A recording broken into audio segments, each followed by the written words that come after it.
Hey there, everybody. Welcome to Fantasy for the Ages, the show where father and son sit down and talk about fantasy, science fiction, and other nerdy stuff that we enjoy together. Today, you got the father, you don't have the son. Zach is off doing other things. Actually, literally, he's traveling today. He and I and his sister are getting together in the Midwest starting tomorrow. But he's leaving tonight. I'm flying on a jet plane tomorrow. And then we're connecting. So he couldn't be here today. He wanted to, because we're talking Star Wars. But he couldn't. The Wi-Fi on jets suck. So instead, we do have the special guest that I had in mind, whether Zach could come or not. Jake is here. Say hi, Jake.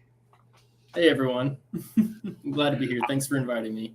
Our diehard viewers, listeners, they've met you before because you've been on to talk about The Expanse. Another space saga. Indeed. But you do enjoy Star Wars as well. I do. Before we dive into talking about what we are going to talk about, how you doing, Jake? Just how's life? Life's pretty good. I live in the American South. It's hot. Hot. Yeah. Hovering in between like 97 and 102. And by you, it's humid too, isn't it?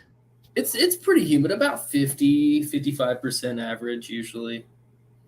A dry heat feels better than a sticky heat. From my experience, pretty much, but it's still hot. Yeah. Well, when you guys are hot like you are, up in the Pacific Northwest, where we live, it's been gorgeous. Well, I'm happy for you. Today, high 80s, no humidity, lots of sunshine, just beautiful. Of course, I've spent all day just sitting inside, but I plan to get out and grill tonight. I'll do something. So, yeah. So, Jake, if people, when they watch this, really enjoy hearing your ideas, your thoughts, where can they find you on social media? Where could they chat with you some more? I mostly hang out in the Discords. I kind of on Twitter, but not really. But yeah, you can just find me in your Discord of one place. Absolutely. Hang out there in some of the channels. But yeah, I'm just more of a friend of some shows than doing my own thing. There you go. Well, thanks for being a friend of our show. We're glad you're here today. Of course. On our show, we do tend to imbibe when we're doing content. And I made a cocktail today. I made a classic New Orleans cocktail. I've got a Sazerac today. Ooh, nice. A little rye whiskey, little Peychaud's bitters, and some absinthe rinse. And, of course, a little sugar. Gotta have a little sugar. Nice. So, nice and simple. You drinking anything? Yeah, I've got some local seltzers that are kind of bougie. Okay. Yeah, they're nice. Good for a hot day like today. Totally. Yeah, absolutely. Well, we'll nurse our drinks along as we talk about Star Wars content today. Now, viewers, here's what's happening. There is a massive amount of Star Wars content available now, thanks to Disney, and plenty more is on the way. I mean, they have plans. Yeah, Ahsoka in a few weeks. I'm excited. Right. That's 3 weeks from now, I think. Right? It's very close. Just later in August, I believe. Yeah, yeah. And when this actually drops, it will already be out because this will drop the first week of September. Okay. So yeah, it's coming. But if you're watching us live, and I see one of you is here, then yeah, it's not out yet, but it is coming. Really. Yeah. So it's great to have all this new Star Wars content, unless you're one of the originalists who are like, this new stuff sucks. It's horrible. Yeah. Where do you fall on that spectrum, Jake? I feel like if it's not something that you enjoy, why waste your time and everyone else's whining about it and trying to force their feelings down everybody else's throat? There's plenty of things that are very popular in pop culture that I'm not a fan of. I've given it a shot. Wasn't my thing. And that's what I say. Like, I am very happy that it brings joy to someone else. It's not my thing. And that's fair for for Star Wars as well. If someone doesn't like it, it's not my job as a fan to force my love of something onto someone else. I am a Star Wars apologist. I go in with high expectations, but I also realize that everybody's human, and my idea of things is probably not going to match up to what other people envision, the artists out there that envision it. And usually it takes me a few tries, and if I just really not in it, then that's just not something I'm into. That's the beauty of all the different properties in Star Wars, is there is something out there for everyone. And yeah, if you catch it all and you're able to see the bigger picture of the universe, then it makes it, the things that you didn't really enjoy, that much more meaningful. And that might be the case for those people, is that they haven't seen some stuff that ties into it or gives it a big picture kind of feel. Right. In general, I'm just happy there's more Star Wars to watch. Not all of it is my thing. Some of it definitely has been. I wasn't a big fan when Disney originally uncanonized some earlier content, especially a lot of novels. We're not here to talk about the novels, but I loved some of that stuff, and now it never happened. It went away, but it still happened in my heart. I'm still good. Exactly. Yeah. And if they're novels that are good stories, then it's still worth reading. And yeah, that's a great phrase to say, though. Good stories. That's really what we want. We don't care so much that they've re-envisioned some of the Star Wars universe, because they're still putting out new stories, and some of them will be good. And that's what we're here to talk about really today, is we're going to go through all of the content of Star Wars that has come to the screen. So we're not talking about books, but the movies and the TV shows, whether one-shots or series. We've got them all. We've got 36 of them listed here that we're going to go through in the order that they were first seen. Okay, the year that they came out. And we're going to rank them. We're just going to give a score to each one on a score of 1 to 100. Completely subjective, because everybody's opinion is valid. And for this show, we have 2 opinions. We're going to merge them. We're going to come up with an average score. And at the end of the episode, we will have a definitive ranking according to Jim and Jake. Yeah. And then you get to let us know, what do you think? Do you completely agree, or are we off our rockers and we want to hear it? Because it's just fun to talk about. Yeah. You can at Jim. Please don't at me. I'm just here for a good time. Now, I will give a disclaimer here that some of these things we're ranking, neither of us have seen. We, heard of, actually, came upon them. And so we know a little about them now, but not a lot. However, we have enough to still give it a score. Yeah. For the sake of our episode. And it's something to talk about. And let's see. As we go through these, we are not rating them based on a specific criteria. We're not breaking down how well was it filmed, how well was it written, how well was it acted. This is, how do we feel? Yes, very much so. Yeah. All those things come together to just give us a feeling. So, again, we're going to, for each one of them, give it a score of 1 to 100.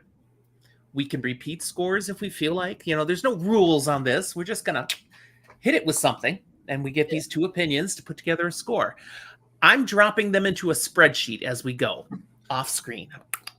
And then through the magic of spreadsheets, I'll have the averaging and ranking put together right at the end and reveal top.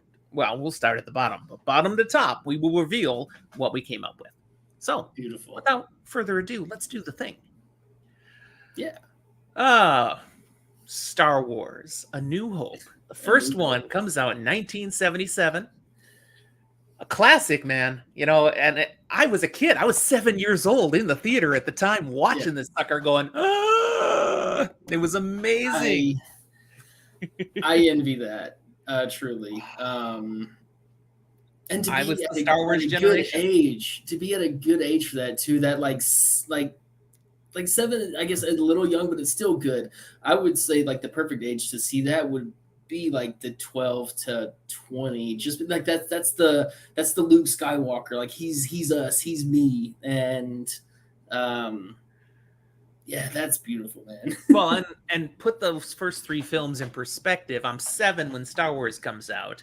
Yeah, That means 10 when The Empire Strikes Back, and I'm 13 at Return of the Jedi. I mean, it was just a great time to grow up with this content. And all the action figures. But okay, we're not going to talk about all of them to this degree, but come on, it was the first one. It's awesome. Yeah. And it holds a dear spot in my heart. So I gave it a really high score. This one for me gets a 92 out of 100. Awesome. For me, I saw it as a kid, but also I was born in 87. So by the time I saw it, mid 90s, I'd seen other stuff. And what got me as a kid was these laser swords. It was awesome. Yeah. But now for me now, going back and watching them, it does have some quirks. It does have some stuff. Like it's a great story. George Lucas wasn't great at writing things, dialogue, especially. There are people who have said as such, yes. But that dude can create a world and create a story, which is awesome. I gave it a 75. I basically, for myself, for a lot of mine, I did a 10 scale and just added a tens. All right. So I gave it a 75. I was a little harsher on how I did a lot of mine. Some of them were the ones that I know are they're middling, but yeah, we'll get to all of that.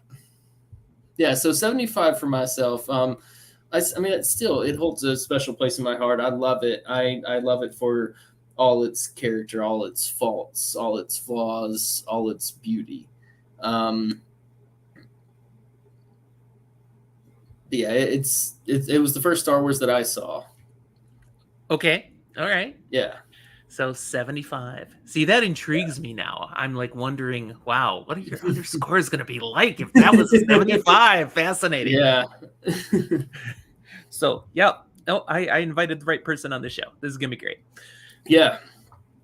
All right. Well, I said we're doing these in order of when they came out, and the next one to come out is actually entertaining in that it's the Star Wars Holiday Special.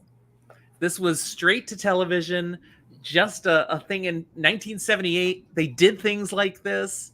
So you have the whole main Star Wars cast back on TV just to do corny Christmas stuff, basically. Yeah. I, again, watched it live as a kid. Hokey as all get out. But there's Han Solo, there's Leia, the droids. As a kid, I was still really excited, but there's not a lot of quality to this thing. I don't have anything to say. This is one that I haven't seen, and I've done that intentionally. You're not missing out. You're really not. I've not heard anything great about it from people whose opinions I value and trust. So give it a score. Give it a score. Give it a 100. No, give it a 35. All right, 35. Give it a 35 because it's still Star Wars. Yeah, exactly. And that's why I gave it a 40. Because it's still, it's not high quality, but it's something. And at the time, it was delightful. I mean, let's go. Like you said, it's not great, but it's still Star Wars. It's still something. That's something that we can relate to as Wheel of Time super fans. Is if they would have given us a 3-minute commercial around the holidays about them doing some form of Christmas thing at the White Tower, we would have eaten it up. Totally, we've been all over it. Yes, yes. So I get it. Especially get it for those when it came out. Everyone's looking forward to it and watching it. You probably enjoyed it at the time. Like, this is. Oh yeah, as an 8-year-old. Yeah, Totally 8-year-old kid ate it loved up. it. Awesome.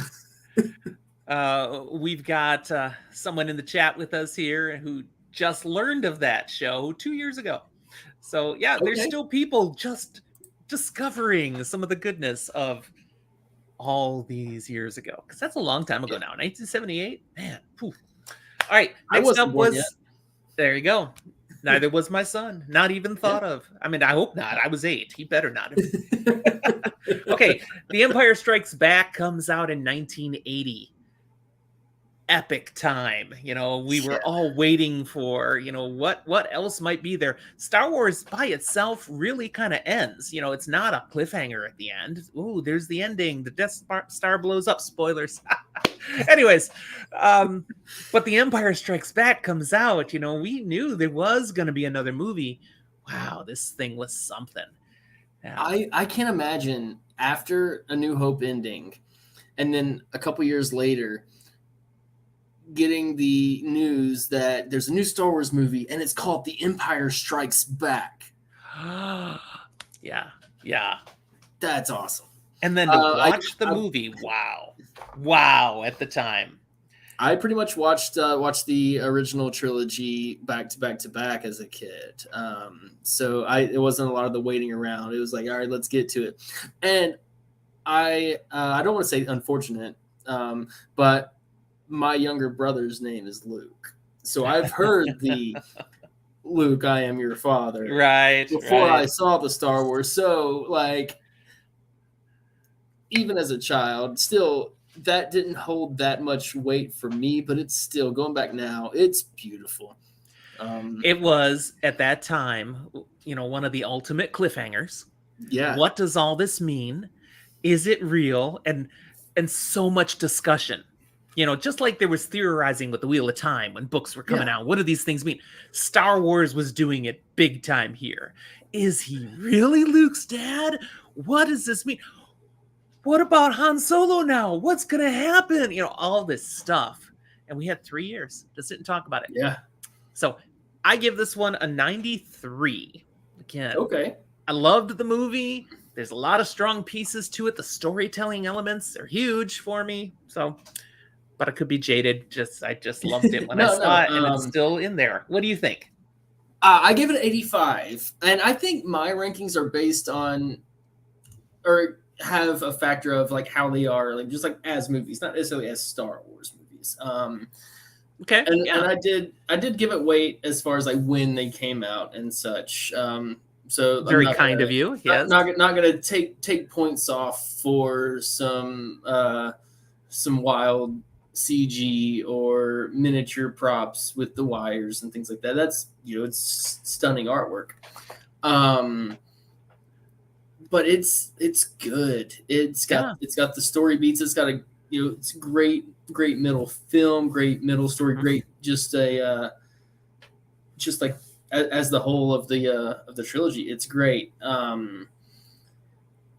Starting out on Hoth, right?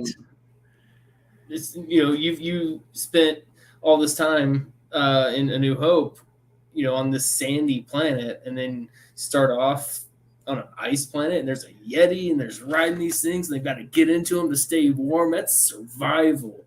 It's good. And then it's well, and the big news back in the day when it came out was Mark Hamill having been in a car accident. Yeah. And so that they had to work that in. He's got facial scars now. Yeah. It's like, how do they do that? And they did. It's like that. Oh, they always meant to do that. Yeah. They made it work so well. We were just glad he wasn't dead. Because, don't recast Luke Skywalker. What? Now, all these years later, they still didn't recast Luke Skywalker. No. Kind of. So 85 for me. Okay. Good. It's a strong score. There's nothing else that comes out between The Empire Strikes Back and Return of the Jedi. So 1983, Return of the Jedi finishes that epic trilogy. For all we know, that's all there's ever going to be then. And it just brings it all home. We see the Emperor. We see the second Death Star. We get a huge, massive space battle. There's so much goodness in this movie. And there's Ewoks. Some people have issues with. I think they're adorable, but it's more comic relief there on the moon of Endor, but still, big finish. I give it a 95. I just love the heck out of this movie. I can watch it again and again. Okay. I gave this one a 70. It's, of the three, it's my least favorite. You do hit, the high points of the second Death Star, the bigger, badder. We've got Luke getting through to his father. The Emperor. Yeah, the Emperor going crazy, using his lightning, getting hit, Vader tossing him into the shaft, and what we assume at that time is killing him. Sorta did. Sorta. So, yeah. I need to go. Yeah. Anyways, we'll get there when we get there. I gave this one a 70. Just for, I don't like the Ewoks. You're not the only one. It's true. So, come at me, bro. No, it's one of those. Like, I don't feel like it needed the teddy bears. Even still in the newer projects, we still get these cute little aliens that are doing. Even a theme through the series. Like, the Jawas are better, in my opinion. And so, like, I'm not saying that Star Wars doesn't need that cuteness relief to break the tension from the heavy stuff going on, because it is very political. Like, it's got a huge political backdrop to it, and not even backdrop. It's at the forefront. Totally, it's a rebellion against a fascist government, and then Ewoks. All right. I have to step away for a moment. I told Jake beforehand, I got zucchini bread in the oven, and it's beeping at me now. I'll be right back. About 60 seconds. Talk to the people. Talk to them, Jake. I'm going to fill your stream up with F-bombs about Ewoks. Do it. People, I am not an expert on Star Wars. I'm just a fan. I thoroughly enjoy the films and the shows. I've really, really dug how, even though I don't like Disney as a company per se, that's a whole other podcast. I like that they've given agency and kind of handed over the reins to Dave Filoni to really be the mastermind. And he's back. I am back. But well done, filling the gap. Good job. And you weren't profane. It was just a threat. Yeah, I wouldn't do that. You're such a kind soul. All right. We go from Return of the Jedi, where you had the issues with the Ewoks, and many people do, to Caravan of Courage, an Ewok adventure. Straight to television. Non-canon. Non-canon, thank you. There's a number of these that are non-canonical. It's just a fun story. Yes. Taking place on Endor. There is an interesting thing with this, because it has a sequel right after it the next year, which I'll share something about in a moment. But I looked at the story. I looked at what people have said about the story. There's not much to save this story. I give it a 25. It just doesn't have many merits. How about you? All right. You know what? I haven't watched it. I haven't read about it. I'm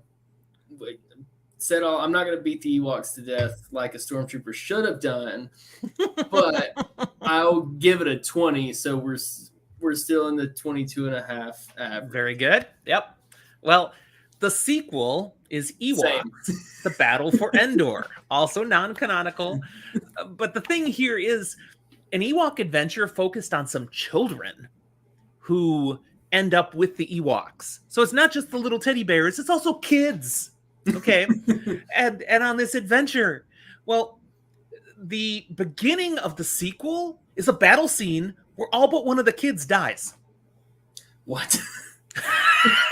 And then they go on with the battle for Endor thing. Now it's like, let's traumatize everybody. So I had to go down to 20. I was 25 before. Now you slaughter the children and now tell a story. Nah, just a 20 now. How about You know what? I'm okay with that. I'll give it a 25. A little more gravitas this time. Yes, very good. Continuing on with our non-canonical trend, because we're in the weeds here for a while. Okay, Return of the Jedi ends, and then we get no more movies until George 1999. Lucas is trying to carve out that toy factory, which I forget who I heard say this. It's Star Wars isn't a film franchise; it's a toy factory. I tell you, they introduced this whole concept. Yeah, and George Lucas is filthy rich because of the way he planned that and wrote things into the contracts. He got money for all the merchandising like crazy. Yeah. So these little shows helped people want to buy Ewoks. And now the next one in 1985 to 86 was actually a short series animated called Star Wars Droids. Who doesn't like the droids, right? C-3PO and R2-D2 are the focus of this little mini-series. Not mini-series, wrong term. It was actual series. There's a number of episodes in it. It's just cartoon, but it's kind of entertaining. It's heavy on the comical. You can imagine R2-D2 being the smart one and C-3PO being the fall guy constantly through it and interacting with other droids and getting into various shenanigans. I give it a 55 because I have seen a little of this. I haven't seen the whole run, but I caught one or two of these, not as a kid. I caught them later. So I get the vibe to it, and it's entertaining. It's not high quality, but it's entertaining. Yeah. So 55 for me. I think this is probably contentious to say. It's Star Wars is for the younger audience. Luke Skywalker was what? It's kind of hard to tell with Mark Hamill because they would get, again, in the 70s and 80s, they would get full-on adults to play teenagers. You've seen Grease. But the idea, I believe, is he was like 17 when it started. 16, 17, 18, somewhere around there. So it's meant for like the older kids and the younger teenagers have someone good to look up to. That's the knight figure, and the classic hero's journey.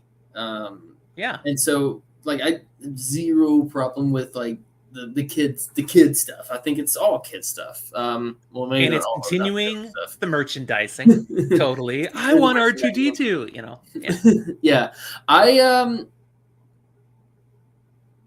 I'm a middling on the droids, on some of them at least. I think they are used in great fashion as comic relief. Mm-hmm. So having a full series based on the comic relief for a kid, that sounds great. This was clearly targeted at kids. As an adult that has not watched it,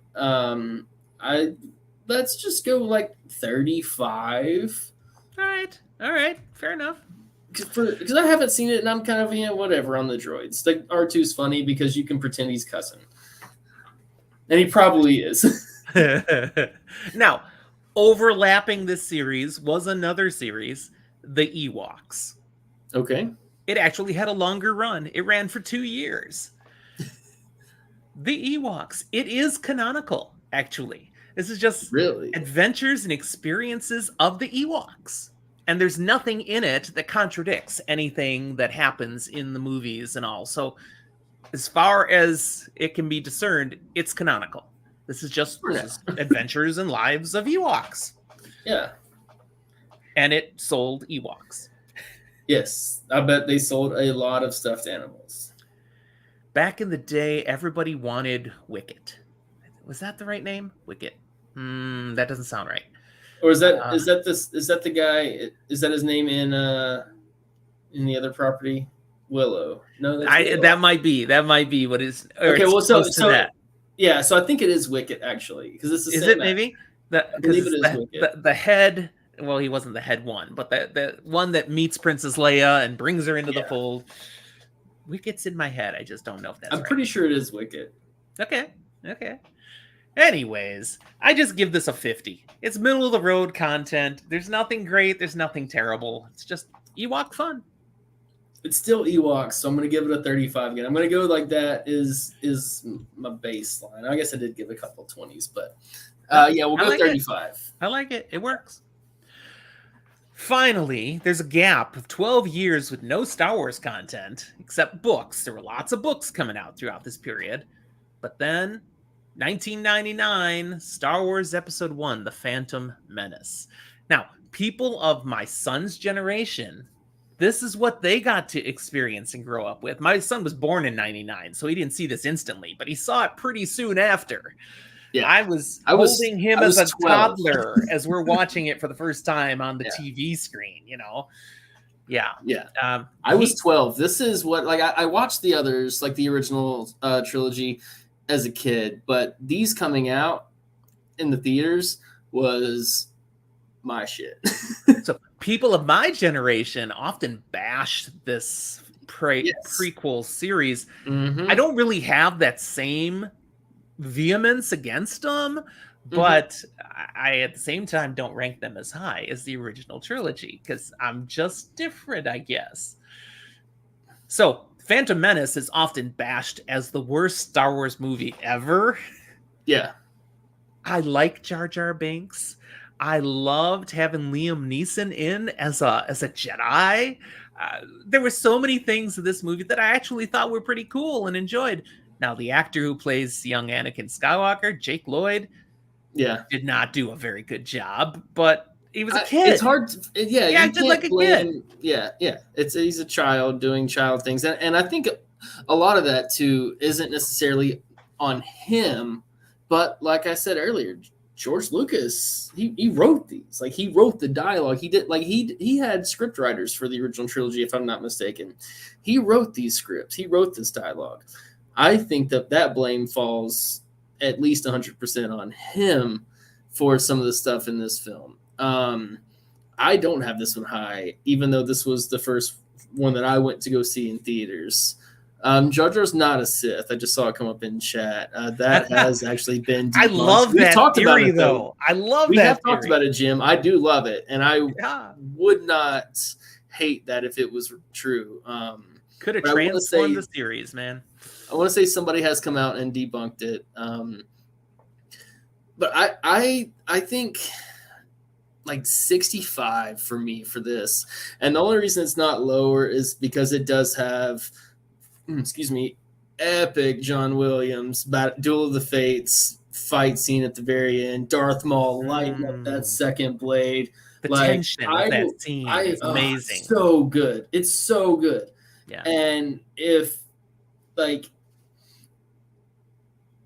I don't know. It's like that's the best part of that film. And I don't want to bash the actor for, being put in a position as a 10, 12-year-old kid to do things the way he did. Fair. That's not him.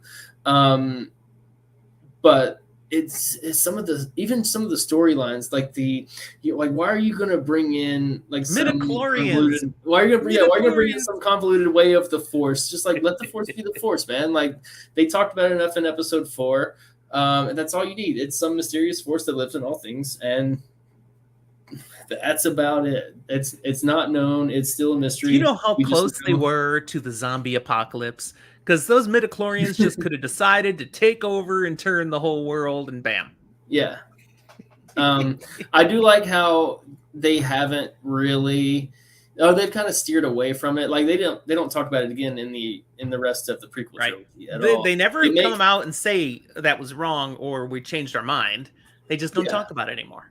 Yeah, which is fine. I get it. You like. I mean, also. Like I said earlier, Star Wars, a lot of them are geared towards children. They have adult themes and stuff like that. But I mean, this has got a freaking race scene in it that is pretty awesome to watch. Yeah, entertaining. It's totally missing the mark on a lot of things. Yeah, very entertaining, and it spawned some awesome video games, some racing games that I played as a child.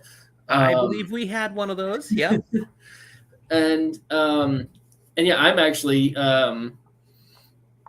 currently playing through the Lego Star Wars Skywalker Saga video game.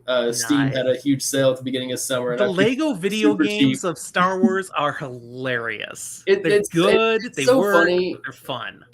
And some of them, there is some dialogue bits and stuff that they kind of change because these are for children, and so they don't want you to, behead anybody.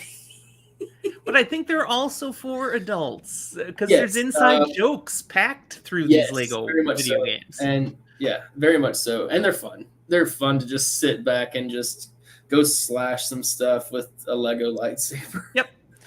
All right. So you had given Phantom Menace a 65. I gave 65. It an 82. So higher, but still much lower than the other movies. I feel like I was drastically harder on these films than you were. Quite possibly. But this is the magic of two different minds and putting it together. All right. That's followed 3 years later by Star Wars Episode 2, Attack of the Clones. I come in with an 88. I think that's a pretty decent movie, actually.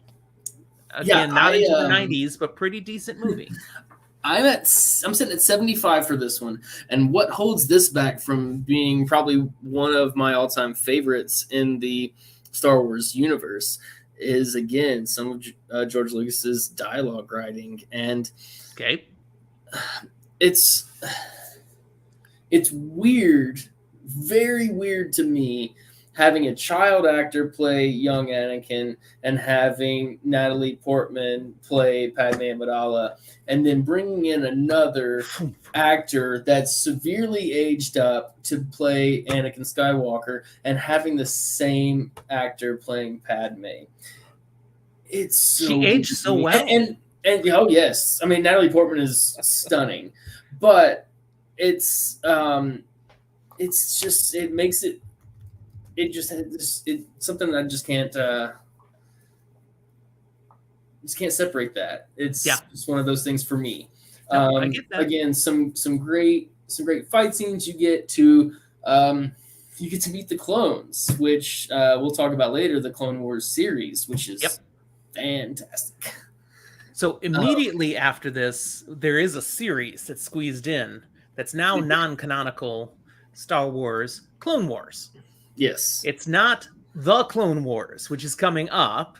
This is an earlier one that's not as good. Yeah. It was more Star Wars content, and it does have the benefit of being the first introduction to General Grievous. Mm-hmm. He appears in this. Never watched this one.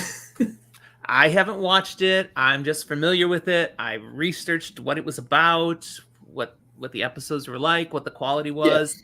So 03 to 05, I was in like sophomore to senior in high school. I wasn't watching cartoons. Mm-hmm. Mm-hmm. So I gave it a 57. It didn't wow me. What do you give it? I'll give it a 50 because I've seen clips of the animation. The animation sounds pretty cool. And it's like a 2D animation, and like I've seen clips of like the General Grievous, and those are pretty cool. I haven't watched it, so I can't really give any more insight into it than that. Okay, 2005 brings us the conclusion of this prequel trilogy, Episode 3, Revenge of the Sith. Yes. This is a dark movie, and it's very something I give it a lot of credit for. This was a different thing from Star Wars. We bring it all. We bring the evil. We bring the hard. We bring the deaths, the pain, the agony. I think this one's the strongest of the prequel trilogy, and I give it a I 91. I was Okay. actually find it very entertaining as a movie and a good piece to bridge us moving on to that original trilogy. Yes, I think, and I feel like it can probably be said that for episodes 4 through 6, from 4, 5, and 6, the stories within Star Wars, within each episode, kind of aged with those initial viewers that they tried to grab, and I think the same thing can be said for episodes 1 through 3, because I am that target. I was it 99? I was 12 when Phantom Menace came out, and I was 18, 17, 18 when Revenge of the Sith came out. I remember driving, because I lived way out in the country. I remember driving about an hour with my younger brother opening weekend to go see Commitment. We're gonna go see that movie. Yeah, and it was awesome. Yeah. Like, whoa! Yeah, what happened? Yeah, I mean, and it has so many memes. This is true. This is true. It got the hello there. It's got the General Grievous of it all isn't great.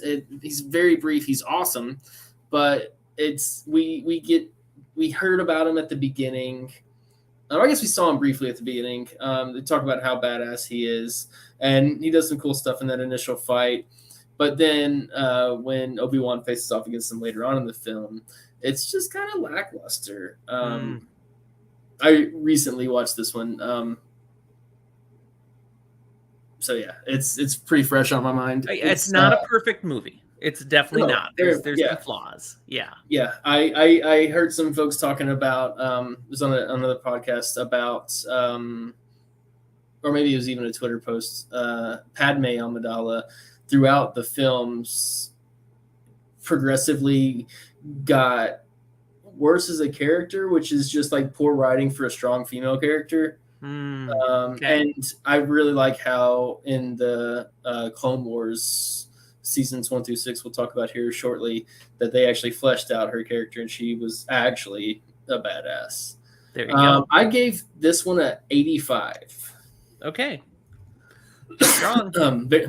Very high for me. Yeah, that does well. That does well.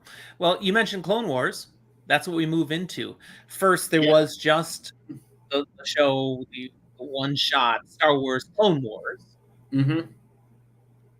I mean, Star Wars The Clone Wars, and then it spawns a series, which went for 6 seasons. Stretching it went for 5, and then we got it back. We got the final closure a couple years ago with the launch of Disney Plus. Right. So, which is why there's such a gap. There's 2008, but it doesn't end until 2020. It's not that it was running all those years, but yeah. So the original hit and then the series, we're giving separate rankings to them. But for me, they're very close because they're good. They're quite good. They're animated, which for me, I'm not a big animated guy, even when it's quality animation intended for adult audiences. But I still give these pretty high. So for the Clone Wars intro, basically, I give it an 86, and then I give an 85 to the series as a whole. Really? I think this is strong stuff. This is good content and really filled in a lot of stuff we wanted more of. Yeah, I remember not digging the movie, when it first came out. Like I said, 2008. I was 21 years old. I was in college. I was learning all about bars, and yeah, I wasn't staying in and watching what's TV at all, much less a cartoon. Going back now and not caring about what people think of me watching cartoons, I have a deep respect for animated media now, more so than I ever have. There you go. I find a lot of it, just the artwork, just beautiful and stunning. I gave this one 75, just because some parts of it are just kind of cheesy, but also it's a comfort film for me. I do like it. think you put that in the wrong spot, Jim. I did. I couldn't pull it back. Oh. But for the seasons 1 through 6, I gave that an 85. Nice. I really like it. So we gave it the same score. Arcs. Okay, That's the first time we've given the same score to something. There are some arcs, like some mini arcs, like 3 to 4 episodes or however, that aren't great at all. But there are some that are just so good and so moving and so emotional and just get you really into, like, this is Star Wars. Yes. And I love that.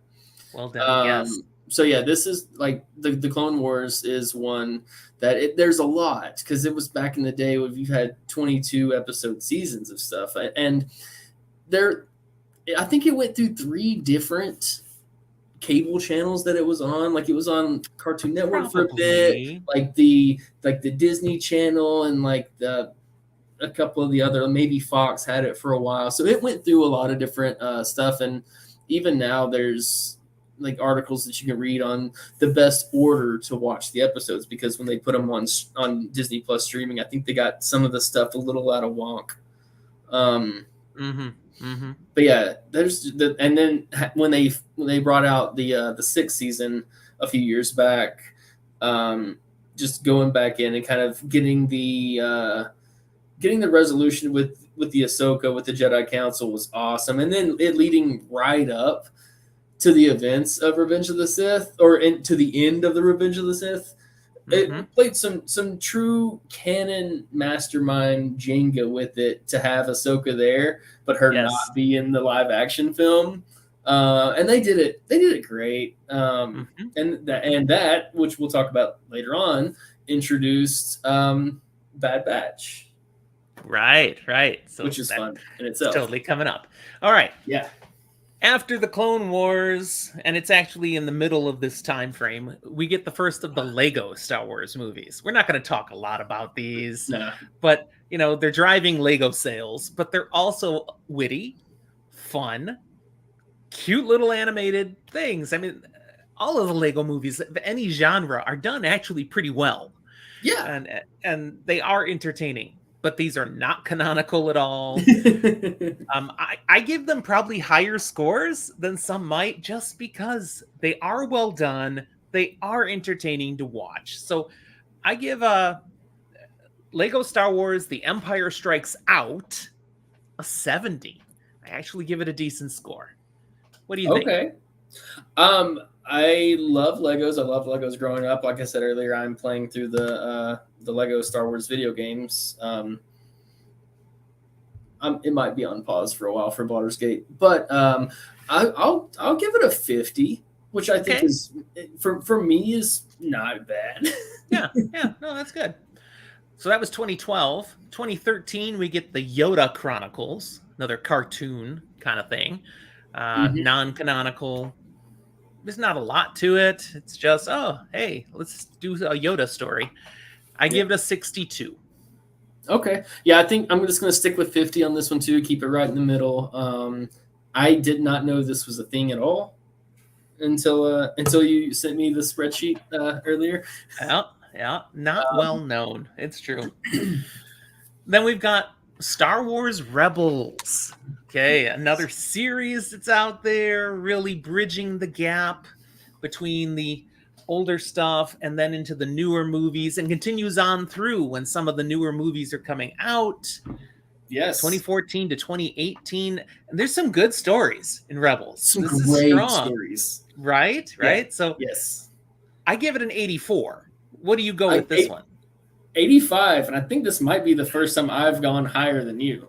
I think you're right. I think so. I love Star Wars Rebels. I think it's got some of the best story of the rebellion. It actually fleshes out the rebellion in a way that it takes its time doing it too, because it was on Cartoon Network or Disney Channel or what have you in those years, and so it was for the children, for the young teens, and so they had to do things slowly to be like, all right, no, here's why fascism is bad. Well, and my kids were watching this. I come to find out about this stuff later. But you're right. It was the target audience was the younger people. Yeah, absolutely. And it had the like Chopper, one of the best droids in Star Wars, because that dude was most definitely dropping F-bombs. And yeah, it's great. It's fun.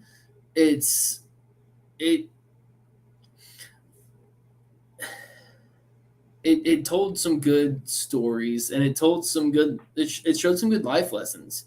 Yeah. Even so far as the, like the mentor Jedi Kanan was blinded at the end of the first season, I believe, and then had to go the rest of the series as a blind Jedi teaching another kid or teaching kid to be a Jedi, and doing that, and to not let something that happened to you get you down and make you less than. It taught you how to how to deal with trauma, how to deal with friends, even just like having squabbles amongst their crew.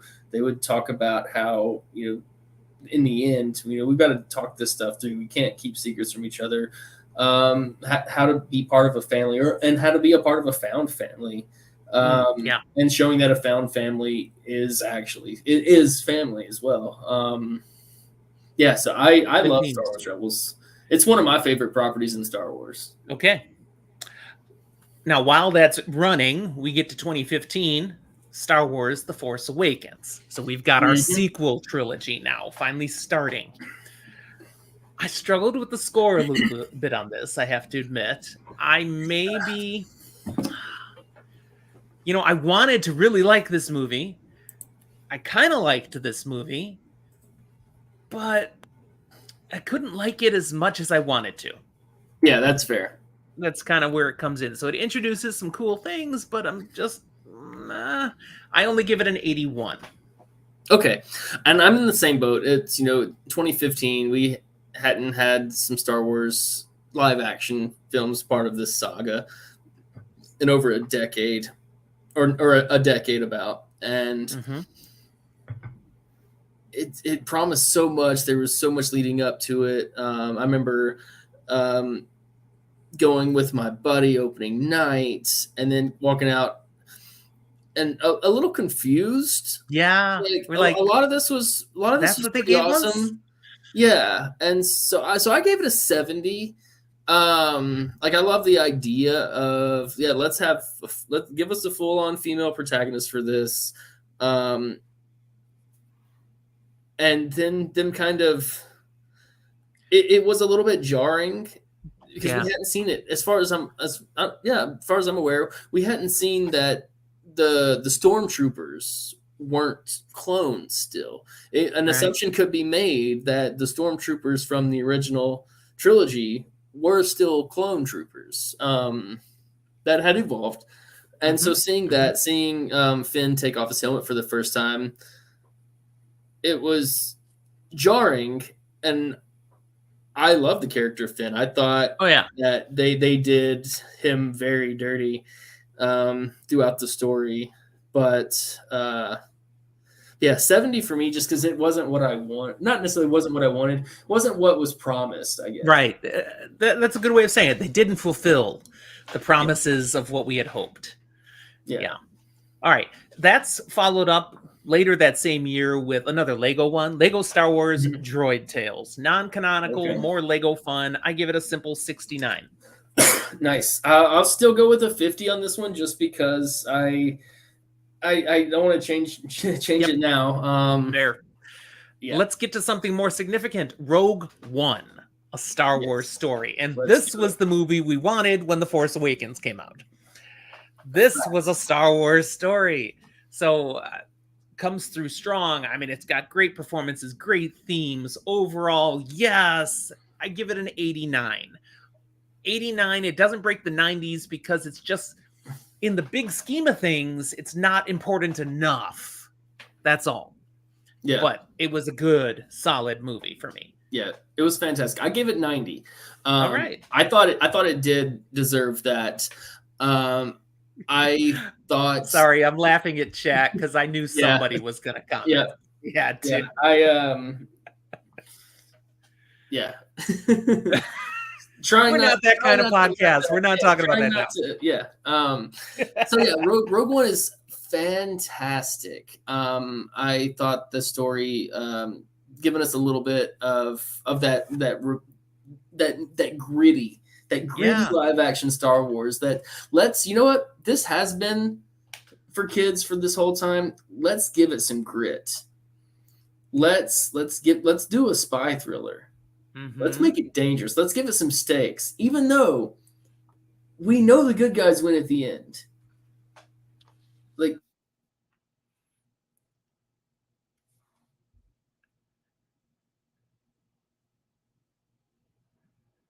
Uh-oh. You have frozen. Oh, no. Oh, you're back. okay, yeah, Woo! I was like, is it you I or is it me? Oh, no. it's most definitely me. Yeah, my internet. I downloaded a large video game today. It's not healthy right now. Well, you've been um, solid all the way up until that point. yeah, So, okay. beautiful. All right, let me get back on my Rogue One diatribe. um, it gave us like a darker Star Wars story. Give us one for the adults. Like for the adults too. Let's make it gritty, make it dark. We know that the good guys win in the end because we know how the next piece of the Yeah, timeline exactly. begins. So we know that the good guys win. But let's be real. We're going to the movies. We know the good guys are going to win. It's how they win.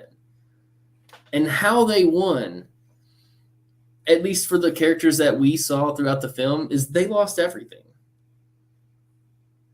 And they did that for their rebellion. They believed in the cause. They were willing to They sacrifice. did, yeah, and they did, and that's beautiful. Yeah. I've had this T-shirt in my cart from this website for the longest time, and it's like a tourist T-shirt, and it says "Visit Scarif," and it's got a big wave, and good. I love it. Yeah. So yes, a 90 for Rogue One for me. Strong. All right. We're very like-minded there. Now we get to more Lego fodder. Lego Star Wars The Freemaker Adventures. Again, non-canonical, just more Lego fun, but we're not getting better as the Lego movies come. We're just doing more to sell more merch. So I go down just another point. I give it a 68. Okay. How about you? I'll stick with 50. This, like I said, this one is one that I hadn't heard of at all. Okay. That was 2016, like Rogue One was, but 2017, we come out now with Star Wars The Last Jedi. Yeah. This was a step up from where we had in The Force Awakens. I thought The Last Jedi was a much better movie. I still can't break the 90s, but okay. I got closer. I give this one an 88. Gotcha. I did not really like this one. Oh. It's about the little puffin creatures, isn't it? It's the puffin creatures. No, those I hadn't even thought about those. It's more, and honestly, I saw it once or twice in theaters when it came out. Haven't really paid much mind since. So I'm going on what I remember, how I felt leaving the theater those couple times. Because I went with my same friend, who we were living in separate cities at the time, to go see it opening weekend in the theaters, like midnight release. Did the midnight release for all three of these films with my same buddy. And so living in separate cities at the time, we made plans. Like we were driving a few hours to go hang out and meet in the middle. And I gave it a 65. I thought that Rian Johnson took J.J. Abrams' story and threw it in the trash. It wasn't perfect. It wasn't perfect by any means, but it did have some blocks. It did have a foundation for blocks to be built upon. And instead, Rian Johnson said, I'm going to go build an outhouse out back. So 65 for me. Just didn't love it at all. Now, granted, if I were to go watch it later tonight, I might have a totally different thought on it. You might. All right. So, a lot of these things will change by the time Yes, definitely, period that definitely. we're Yeah, watching them. Yeah, yeah. yeah. Now, after The Last Jedi, next year we have Solo, a Star Wars story. Hmm. I know a lot of people like this movie. This one didn't really do anything for me. I was That's like, fair. I didn't need this movie. So I gave it a 74. It's just, Okay. it's fine. It's okay. How'd you I feel love about it? this movie. I Ah, loved it. I had so much okay. fun. All right. I thought Alden Ehrenreich embodied Harrison Ford's Han Solo. I thought he had the same as comes down off the ship. He's got his hand over his hip, right above his blaster. I was like, that's Han Solo. You can't tell me otherwise. Okay. I gave it All right. 85. I give it All 85. right. It's a heist movie. I love a good heist movie. Very good. All right. Jump to Lego Star Wars All Stars. Another non canonical. I'm just going to keep my trend. That gets a 67. We're going All down. You right. want another 50? Yeah, I'll give me a 50. Then Star Wars Resistance. This is a little series, 2018 to 2020. Not super familiar with this one, but it seems to be decent. It gets people talk about it nicely. Are you familiar Yeah, with this one? I'm familiar that it's a thing. Okay. It isn't a newer, like the newer age animation style. Mm-hmm. That is most definitely geared towards the younger of the children. Okay. I'm not familiar with the story at all. The article that you sent me read up on it, and I'm intrigued actually. Like it seems like Ah, something that I would be interested in. Um, I'll give it a 65 just because it's not something I've watched, but like the synopsis and the plot seems fun. Um, so yeah. okay. Well, I give it an 80. Or maybe I could have been harsher than that, but I don't know enough about it to be harsher. What I saw in That's it fair. looked like no, there's some appeal to this. So okay. Now speaking of harsher, we get to the 2019 movie Star Wars: The Rise of Skywalker. Whereas the first trilogy and then the prequel trilogy ends strong, I did not feel this ended strong at all. This Girl, was same. end with a whimper. Yep. It's still a full-blown movie. There's still some cool moments in it, but for me, so 72. It gets the Okay. weakest of the 9 core movies for me. Me too with a 60. Okay. I haven't watched this one since it came out in the theaters. I like you said, it seemed like, and for me, J.J. Abrams started the sequel trilogy. Then Ryan Johnson took his vision of it and just didn't use any. It didn't use any building blocks aside from the characters. And then J.J. Abrams comes back for the third installment and immediately goes right back to his, leaving out everything in the middle. So like all three are so disconnected, and it's just they have the same characters doing things. I might have a different opinion on it watching all three of them again closer together, and in the near future it might have a totally different thought on them. But as of now, definitely the weakest of the Star Wars. Okay. There you go. Yep. All right. They pass things between each other through the Force. What the heck? Okay, sorry. Just Yeah, finishing. yeah. No, The it's fine. yeah. That same year is the start of The Mandalorian. Okay, the Yes. first of the really serious new level live action robust series Disney Plus starts rolling out. I love The Mandalorian. Love The It's Mandalorian. it's really good. It's fun, but it's not as serious and necessary and is tied in as some other things. And that's what dings the score in my mind. So I'm still happy with it. I've watched it all. I've watched some of the episodes more than once, Mm-hmm. but I only give it an 82. Okay. I think that after The Mandalorian has its run finished, it will have way more of an impact on the sequel trilogy. It might. I Yeah. I think that Filoni and Favreau are doing their best to retcon some of the stuff to Okay. make those three films make more sense in this universe. And aside from that, it's just fun.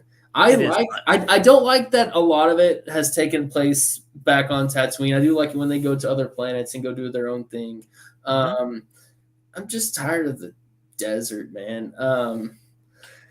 So I give it an 85. I love Okay. Mandalorian. I look forward to it. First couple seasons, I live in Central Time Zone, USA. So when it was coming out, it was a little too late in the night for me.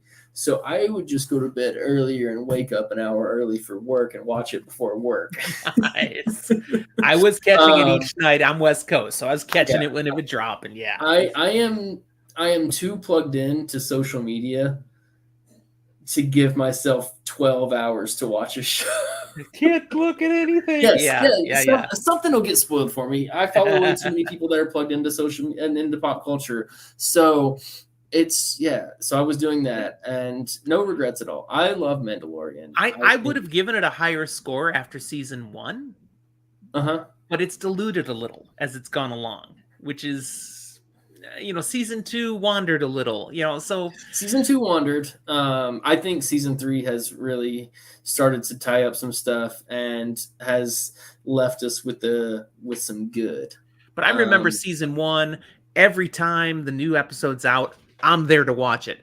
Season Yeah, 2, I didn't necessarily catch it when it dropped. I'd catch it yeah, sometime that week. It didn't have yeah. as much urgency anymore. Yeah. Yeah, but I would give that. I would ask, is that in 2019, 2020, we had a whole lot more time on our hands. Well, that's true. Okay, moving on Yes. to another Lego Star Wars. This is the holiday special, non-canonical. I'm just continuing. We're down to 66 now. Yeah. I haven't seen this one, and I could be wrong, but I'm pretty sure it's like a shot for shot of the Star Wars Holiday Special just done in Lego. It's an homage.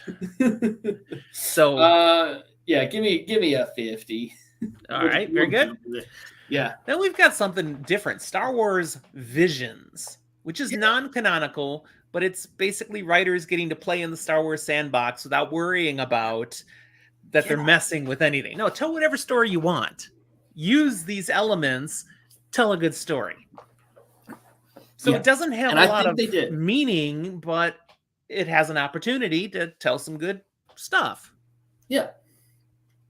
What I love most about this was each episode. I haven't watched season 2 yet. I did watch season 1. I have not had a chance to watch season 2. They got different anime studios to write and draw the each episode. So they're all done in totally different styles, but they're self-contained episodes. It's an anthology. Yeah. And some of them were absolutely gorgeous and fun. Okay. I was actually talking with my boss about this not too long ago. He was saying, so I was like, yeah, it's just kind of weird for me to really get into Star Wars that's not canon at this point in time. There's so much. I don't want to get too convoluted. And he was like, I can't remember if he read this somewhere or if it was just like his theory on it, but I like it. That it's, think of how stories that are told verbally, generation to generation, how things get skewed and things get taken out of proportion and stuff. And in his mind and now mine, that's how the Star Wars Vision stories are. They are told generation to generation verbally around the campfire, around the dinner table, and that's how some of them get a little bit more fantastical than others. Okay. And I like that. So I give it an 80 just because of the artwork's stunning and it's fun. All right. Well, 80. I gave it a 76. We're in the same ballpark. Yeah. All right. Star Wars: The Bad Batch. This is fun. This is good stuff. And I do think that I think it's going to have some more. I lost my word. Implications for films. I think it's going to fill in some blanks for some stuff in the Okay. films Okay. and stuff. I give this an Uh, 84. What do you want to okay, put for this? I'll give it a 70. Ooh, okay. Um, Not as which high. for me is still good. Um, Okay.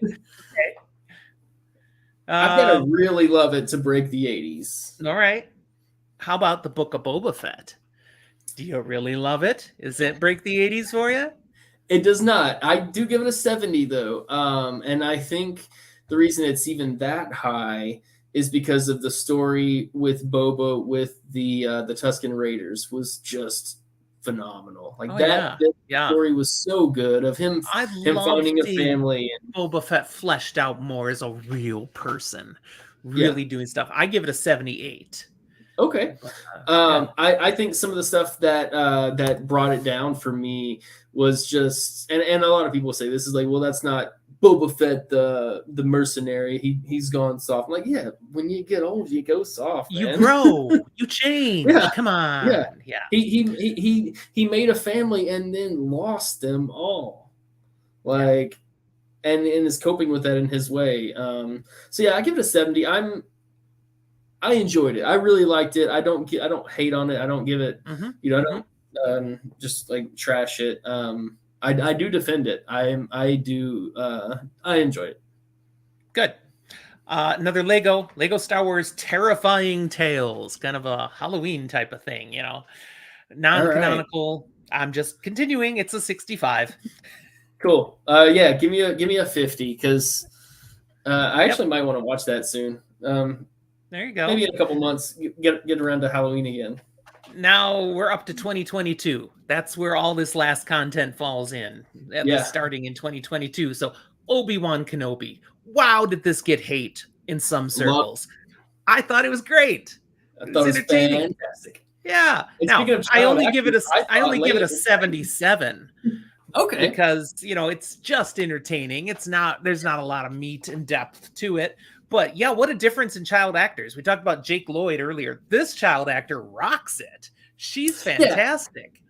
I think that could be the difference, though, in 20 years of child And acting. different directing. Yes, Yeah. and I think they probably also have more restructions on like child. They probably worked that kid to Oh, death in I'm sure they 1997. do now. Yeah. um, Jake no, Lloyd I worked in a gave sweatshop. Yeah. yeah, I gave Obi-Wan Kenobi an 80. I thought it was Ooh. great. Okay. I thought it wasn't necessary. Full stop. Okay. But Yeah. I Yeah. thought it had some great character work. I thought it gave some depth. I thought the Inquisitor that was after Obi-Wan, I can't think of the actor's name, but she was great. Brought some humanity to the Inquisitors because we hadn't seen them in live action. Mm-hmm. We'd only seen them in No. Star Wars Rebels. Right. I remember I think it might have been in your Discord actually. Somebody said something to the effect of not wanting to see the Inquisitors with their spinning lightsaber blades using them to fly, and I'm like, no, bring it. I want to drink the haters' tears. Give me all of it. Awesome. Yeah. And I think they did. I think they did actually. But then him like Obi-Wan seeing or hearing, finding out for the first time that Anakin survived. Because he this whole time, these 10 years or 8 years or however long, thought he killed his brother, his best friend. He thought he left him to die. Yeah. And seeing the Yeah. emotion on Ewan McGregor's face and then him having the face off with Vader and busting his helmet open, I think it gave so much more weight to that scene in A New Hope. Yeah. Yeah. You're right. No, And that's what I love about these new Star Wars. They give they give more weight to heavy moments from previous films. Right. Speaking of more weight, then we move on to Andor. There are people who think this is the best Star Wars we've seen in a long time. It's some of the best Star Wars, period. Right. So, in my opinion, for me, I appreciate it. Yeah. I didn't feel the same resonance with it that a lot of people have. It's not Okay. bad. It's not bad. But as everybody talks about, like you said, the best Star Wars, some of the best, period. I'm like, uh, okay. I give it an 82. It's strong, That's it's great. good, but not, whoa. Yeah. Sometimes when I I feel, what's wrong with me? no, I give this one 90. I thought in the few episodes that had like what 6 or 8 episodes, and they are doing another season at some point. Oh We'll yeah, see things how are kind of delayed right now. we'll see how it goes. But yeah, I thought it had some of the best moments in Star Wars, and not only that, it just had some great moments in film. Okay. Just I mean the oh, I lost his name. The older guy that kind of was his handler. Yeah, names are hard. Yeah, but we know who you're talking yeah, about. yeah. He had an amazing scene, an amazing speech, followed up by Andy Serkis having an amazing episode and an amazing speech. I think those were in the same episode too, or maybe like just back to back episodes. But it was great. And then kind of towards the end, seeing that Cassian Andor, while he was in prison, helping to build the Death Star that eventually kills him in Rogue One. Yeah. All the stuff, all the time. Yeah. But also like with Rogue One, it's gritty, it's darker, it's a spy thriller. Yep. It's good. And this is can be said for all of the newer live action stuff. They got 8 episodes, 6 to 8 episodes to work with for a season. They don't talk about doing stuff. They just do the stuff and just they gotta move. They gotta go. Yeah. And they clip, they go along. They've got a great pace, hour-ish long episodes that just leave you on the edge of your seat the whole time. Love it. All right, we've got 2 left. The last right. Lego Star Wars Summer Vacation. Again, non-canonical, and I'm sorry, we've dropped to Summer Vacation now. I went to a 36. I've seen some pictures of some of the characters. Like I think it's like Qui-Gon Jinn in like his summer outfit. I think it's the same one of like the picture of Liam Neeson on set wearing his like sun hat and the parasol. They took that and put it into the movie, so it's funny. I'll stick with. You'll 50. Still do the 50. No, I'm just dropping. I'm like enough with the Lego. Yeah. And the last thing then, Star Wars Tales of the Jedi, and this is ongoing. Mm-hmm. So I gave it a 75. It's more content. We're enjoying it. It's fine. It's not anything great. It's definitely not horrible. It's yeah. Keep telling us stories. It's good. I gave it an 80. Okay. And the reason I did so, we'll touch on a couple of them. There's one of the episodes that had Count Dooku with Qui-Gon Jinn. Count Dooku as a Jedi with Qui-Gon Jinn as his apprentice or Padawan, I should say. And you don't get that feel from Dooku that like they mentioned that he was a Jedi, but he actually didn't leave the Jedi Order until like around the time of the Phantom Menace. Like they so like having like that information gives what Dooku did a little bit more weight.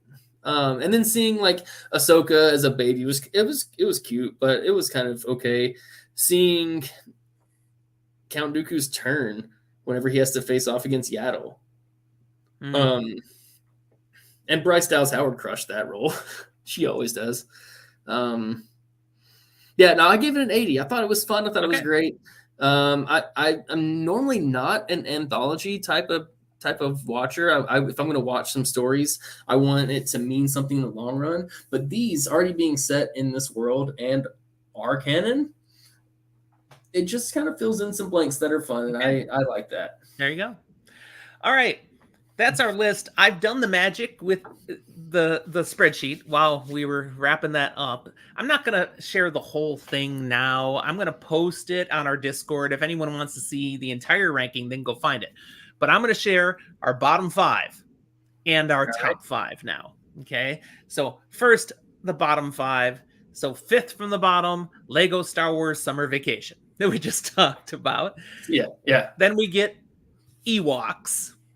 Then we get the Star Wars Holiday Special. Then we get Caravan of Courage and Ewok Adventure. And at the very bottom, with the same score, these are tied, Ewoks, The Battle for Endor. So the Ewoks where they lose should out be. big time. But our top 5 out of all of these here we go. Yeah. So number 5, Star Wars The Clone Wars, the series. Okay. Number 4, Andor. Mm-hmm. Number 3, Star Wars Episode 3, Revenge of the Sith, the third best. Number 2, The Empire Strikes Back. That's fair. Some some people's favorite movie out there, so that's fair. But number 1 by half a point, Rogue One, A Star Wars Story. I don't hate those. I don't hate. I can sleep with this result. I can sleep with it. Yeah. Yep. All right. Yeah. Well, that was great. That was fun. Thank you, Jim. Thanks for joining me. And our timing is good. My wife just got home from work. I heard the garage door. So we're going to wrap up and I'm going to go make dinner. Yeah. But let me run the outro as I remind people of how they can find us. Like and subscribe, please. Of course, we always have to say that. But we've got things in the show notes where you can come join us in Discord. Jake's there. He interacts. Come join all the people who talk about the fun stuff they love. Fantasy, science fiction, pets, nerdy stuff, whatever. The Wheel of Time, of course. Yeah. And then we'd love to hear from any of you. Thank you for those who've been with us live. It's been great seeing the interaction in the chat. Thanks so much. And, well, that's it. Thanks, awesome. Jake, again. Thank you, Jim. It's been great. And we'll talk to all of you next time.